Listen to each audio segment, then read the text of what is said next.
Good afternoon. I'm Rajiv from Fixer, and I'm delighted that you can join us today. We're joined by some absolutely esteemed panelists. Our key theme that's going to run through today's webinar is how to operate effectively and safely. And I know that there's been a lot of discussion across the industry about how that might be able to be achieved, with divergent views about whether or not to open offices and how to handle viewings in particular. How to manage the risk, so in terms of improving social distancing, hand washing, and keeping people apart, and then making sure people are aware, and so training around the risk, so mitigating the risk, training around the risk, and then actually making it work in practice on a day-to-day basis. So there's sort of three key elements that we should be looking at, and of course, wherever possible, limiting the chain of face-to-face contact. Which does bring me to the last point.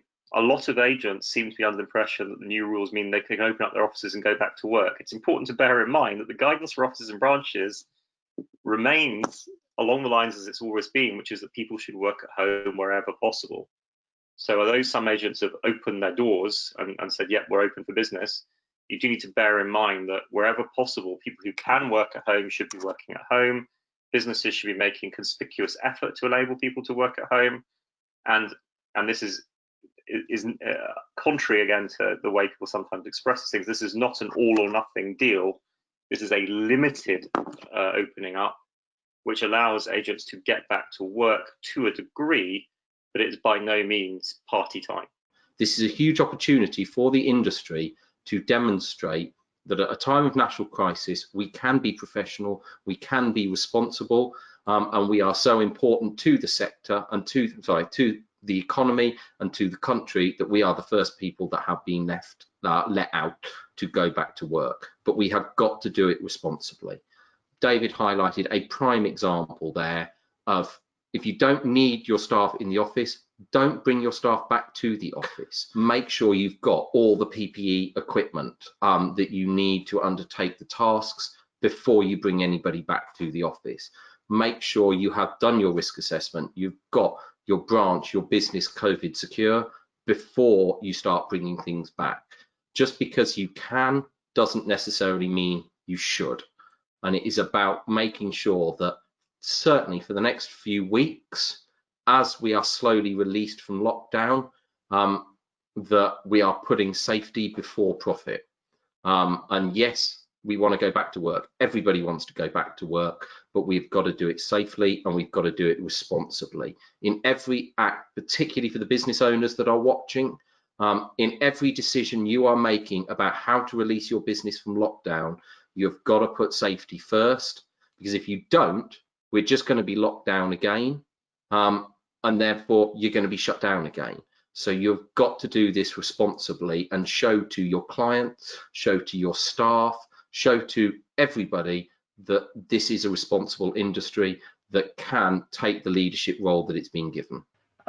We're now also allowing our staff to work from the offices whilst maintaining social distancing, following government guidelines, and we can now conduct physical viewings safely.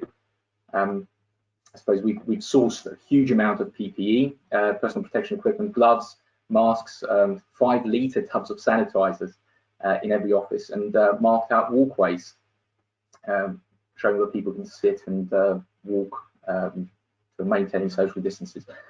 The main risk is that people don't follow the written procedures, but this is where training is really, really important. And so far, touch wood, we've not had any issues, but yeah, we'll be keeping a very close eye on that.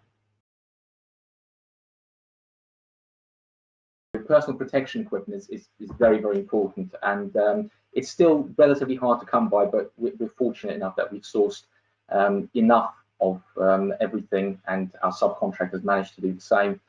And so masks, gloves, sanitizers, it will last us for quite some time. Obviously, written records of the conversations you're having with tenants, making sure that the risk is assessed constantly. And the biggest challenge will be getting the tenants and landlords to cooperate. So now more than ever, it's about being nice to people rather than just quoting the law. In practice, and I'm sure David will correct me, I'm sure, If the tenant refuses access, there's very little, if anything, one can do. So it's about using common sense and being sensible. Just speak to people, put yourselves in their position, empathise, and just be good at your job. Inevitably, you will need to adapt the guidance to your situation. Clearly, how an agent who is based in a city is operating is going to be different from how an agent who's based in a more rural location is operating. It depends on how your staff are traveling. If you're managing a single block and you're all on site, it's a bit different from if you're traveling around to different places. So I think there are elements in which we need to bear in mind that the guidance is merely guidance, and some aspects of it will not work as well. So, for example, there's a whole segment in the guidance about interacting with householders, which is to provide and explain the guidance to them. It's probably now a case that people can start to liberalise a little bit about the kind of things that they'll be looking to go and do repairs for. So they need to, the policies that we previously talked about in terms of triaging repairs, those need to be reviewed and rethought. And where possible, people can start to do a little bit more work in properties that they might have been putting off. And you might want to redo those triages and start thinking about what repairs that you want to try and can carry forward. And then, of course, you want to be re-updating those audit histories and re-evaluating things that you've put off and audited as being put off, and thinking about whether they're now things that you want to go ahead with. What is the need? What is the tenant's want? And there may be situations where you're going to do something slightly more routine that you wouldn't do in another property because of the types of tenants you've got in there, maybe because of the individuals themselves. And therefore, I think in those situations, for non-essential, you've got to take a pragmatic business approach on a case-by-case basis. Haven't been able to get in to do gas safety certificates, electrical safety certificates, testing the smoke alarm on the first day of the tenancy or renewal tenancy, making sure you have got logs, you've got file notes of where you haven't been able to do it, the reasonings why, the evidence behind the reasoning, and that you've got a log somewhere for when you can get it redone. Similarly with the right to rent checks, where you've been able to do them virtually during this temporary period, it's only a temporary period. Therefore, remember, once we get to the end of said temporary period, we don't know when that's going to be. It's until the Home Office says otherwise. Once we get to the end of that, you are going to have to go back and redo all of those temporary right to rent checks with proper right to rent checks. So I suppose in light of the policies, what you need is almost two sets of policies. You need your during coronavirus policies, and then you need your procedures and processes at the end to make sure you go back and do everything that you haven't been able to do during the lockdown and the situation we're in at the moment. I talked a little bit about reviewing repairs policies. Clearly, there's going to need to be viewings policies, which we've already talked about. You need to think about your policies on home working. They will now need to be looked at again, because of course now you're starting to bring people back in, which people are home working, which people aren't, and that obviously leads to a security review now as well, because you've got a different mode of transmission of data between your office systems and your home systems, and your out of office systems, so you'll need to be reviewing the data transfer again.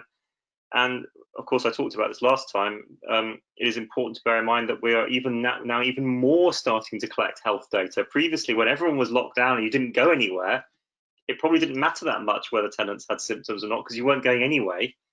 Now we're getting to a position where we're far more likely to be accessing properties and wanting to do viewings. It is now the case that we're going to start collecting data even more. And of course, the reality is now the government's is expected to announce from this afternoon antibody testing to detect who has actually had coronavirus and is therefore putatively safe, although not guaranteedly safe, I hasten to add. You're potentially going to be collecting something else, which is have you had an antibody test that shows you've actually had asymptomatic coronavirus? So you're now collecting another item potentially of health data around people. All of that data is sensitive personal data within the meaning of the GDPR. And you do need to have a written policy, which I've mentioned last time. There is one available on the ICO's website you can download and fill in. make sure you do so. I know a lot of people have been saying to me, oh, come on, the ICO doesn't care about this stuff, they're not going to do it. Yes, they do, and yes, they are. They've been very clear that they will provide some degree of latitude during coronavirus, but they are by no means saying that they're providing a complete get out of jail free card, and they will expect businesses to attempt at least to comply with the GDPR. Other than explaining our processes, which involves sort of pre-qualification, virtual viewings, because I mean, ultimately, why would you go to the property, show somebody 10 property? Every viewing poses a risk. Granted, very small risk if procedures are followed, but nevertheless, why do it if it's not necessary? Start every viewing with a virtual viewing. Ask all the right questions, make sure people are proceedable. Ask them about symptoms, as David mentioned earlier. Write it down, so make sure that you've got a written record that you've gone through that process. Explain that you should be meeting them at the property no more than a certain time allocated per viewings. Don't take too long, don't linger afterwards. If you've got any questions, do it over the phone, do it over a Zoom conference call, or whatever other method you use.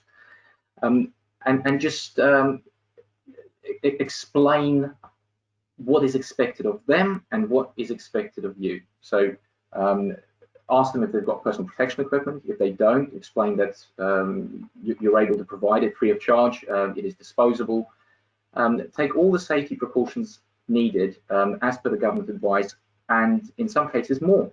If you need to do more to reassure the general public, there is no harm in doing more.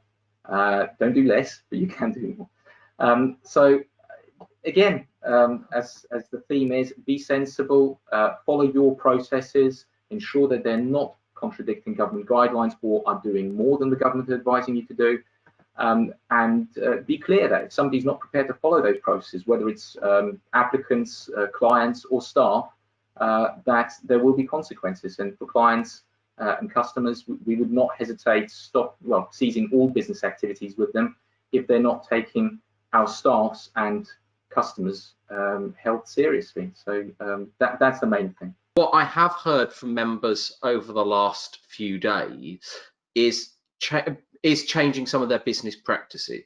So as Greg's just very rightly pointed out, virtual viewings first.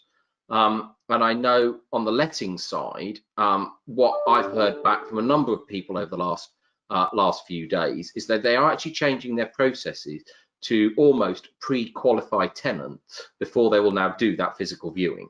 So you do the virtual viewing. If you are interested in doing the physical viewing, that is where you are having to start to commit to actually taking that property before we will do the physical viewing.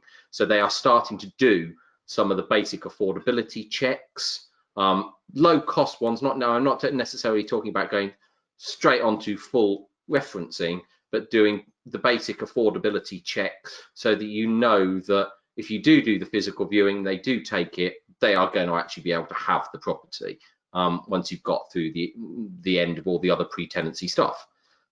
So it's about maybe actually slightly changing your processes and your procedures as a result of this, so that the only people that are going on the viewings are those that are really serious about taking that property.